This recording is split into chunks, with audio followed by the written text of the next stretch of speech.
These are some good exercises to practice blending colored pencils. I'm going to start by outlining my shapes.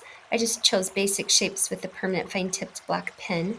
And then I like to work with 5 different values. So I pick a dark violet blue. My violet is going to act as my medium dark, and then my medium's the Parma violet. And then I'm going to have a white for my highlight, and I also add the white on top of the Parma violet for my lighter value. So with my first exercise, I'm just going to do an even coat of white on the base, and this is white art paper, so it's a little hard to see as I'm doing it, but I try and get even across the entire shape. And then I'm just going to do short, close, even light pressured strokes with my Permaviolet. My tip gets dull really quick, and so the big key is just sharpening that. Once I get a nice even coat of my color, I'm going to do what's called burnishing, where I put more pressure. So I've worked with really light pressure to get it even, and then I'm going to start pushing down with medium to medium heavy pressure. And you'll notice I do a little squiggle motion. You can do whatever you'd like. Just make sure they're really short, controlled, even strokes, not big, like messy, fast scribbles. And then I'm just going back and forth. And this just shows you a gradient between a light and a medium tint and tone. And then the big objective is we're wanting to get rid of the white space of the paper that shows through. So as I do this next section, you'll see the violet pencil that I'm using. That first coat, you see quite a bit of the white paper showing through.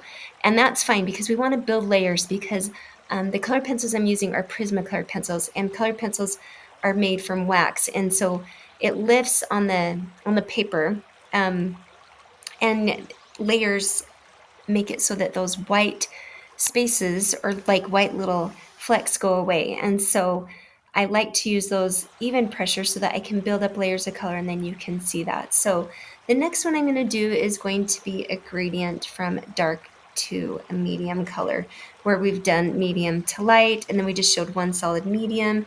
I'm going to fill this all in with my violet, and then I'm going to add some violet blue on top.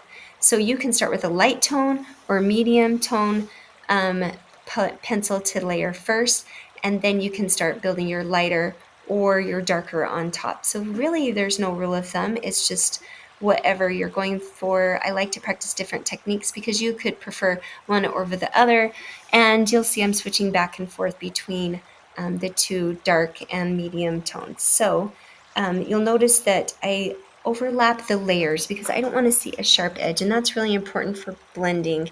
If I get that edge, then I'm looking at different sections of values and tints and tones instead of a blended look. And that's the exercise that we're practicing, and we're just burnishing here.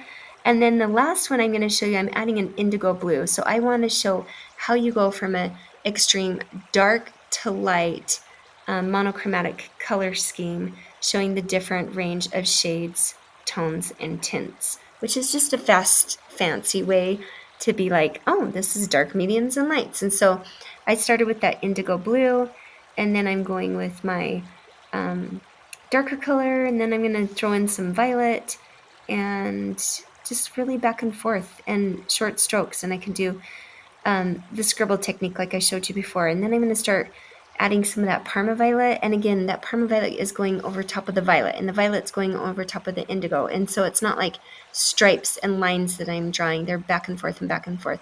And now I'm going to start adding some of the white. Now you'll notice I didn't do a base coat of one color like I did before with the white and then the Parma and then the violet. This time I just started with the darks to mediums. And so there's no right or wrong. It's just a technique to practice and see, like I said, what you prefer. And the big thing is just going back and forth until it looks pretty solid. We just don't want it to look like a crayon. Why have awesome colored pencils if you just look like you colored it in with a crayon? Now I'm using Prismacolor pencils. You can use whatever colored pencils and get the same idea. I always like to outline it again with the black ink, and there you go.